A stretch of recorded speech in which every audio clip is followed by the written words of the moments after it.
দাসপুরের ধানখাল এলাকায় নির্বাচনী প্রচারের বক্তব্য রাখতে গিয়ে দল বদলুদের কটাক্ষ করলেন ঘাটালের তৃণমূল প্রার্থী অভিনেতা দেব।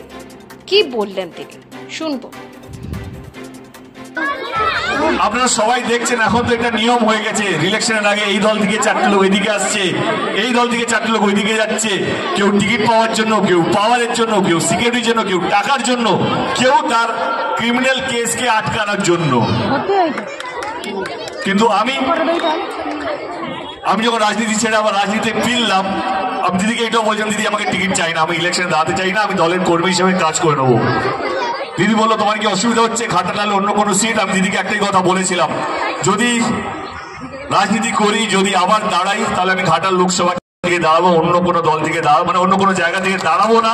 কারণ ঘাটাল লোকসভা কেন্দ্র আমাকে গত 10 বছরে যা দিয়েছে, সেটা এই জন্ম নয় পরের জন্ম মনে রাখবো। এত ভালোবাসা, এত আশীর্বাদ, আমার মনে হয় না আমি এটা যোগ্য আছি কিনা।